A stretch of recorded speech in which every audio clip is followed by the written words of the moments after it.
Tonight, some are questioning the president's statement after certain media outlets were prevented from attending a gaggle with White House Press Secretary Sean Spicer. Fox News media analyst and host of Media Buzz, Howard Kurtz, is here to break it all down for us. Hi, Howard. Hi, Elizabeth. Thanks very much. Well, as you said, White House Press Secretary Sean Spicer sparking a media uproar yesterday by holding an off-camera briefing for pool reporters, inviting some other journalists, but excluding such news organizations as CNN, the New York Times, and Politico. Now, many in the media condemning the move, with CNN anchor Jake Tapper calling it un-American, and Washington Post editor Marty Barron saying it was appalling. The White House Correspondents Association has registered a protest over the exclusion, and joining us now is Jeff Mason, White House reporter for Reuters and president of the White House Correspondents Association. And Jeff, what exactly is it that you're strongly protesting?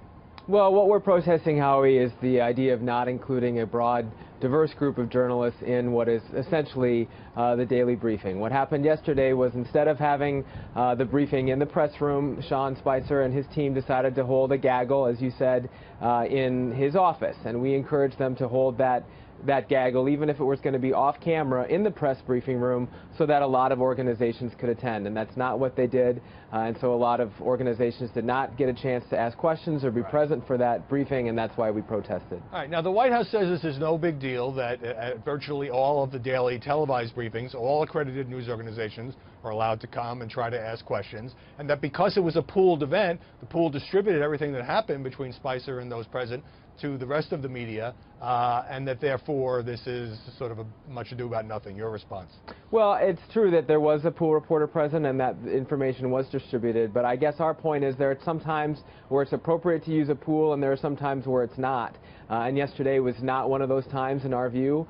We think it would have been better if all journalists in the press corps would have had a chance to have asked questions. But I do think it's important to emphasize the context, which is that Sean Spicer, since coming into office with President Trump, has been holding regular briefings in the briefing room on television. That is a trend that he has set, and we are optimistic that that's the trend that will continue, rather than one in which people are not included. Now, a lot of people, Jeff, have been digging up quotes from Spicer. Back in December, he said, you can't, when it comes to government, ban an entity, conservative, liberal, or otherwise. That's what makes a democracy and not a dictatorship. So what are you going to tell him? What if he says, look, occasionally we're going to do this. It's our right. Other administrations have had selective briefings. What's the case are you going to make, and how might you get this overturned? Well, again, our case is that at what is essentially a briefing, which is what he did yesterday about the news of the day, it should be in the briefing room. And even if it's not on camera, it should be in a place and at a time when the full press corps is able to take part. All right. No question he was sending a message after President Trump's rather strong denunciation of the media at CPAC. Thanks very much, Jeff Mason. More after the break. We'll be right back.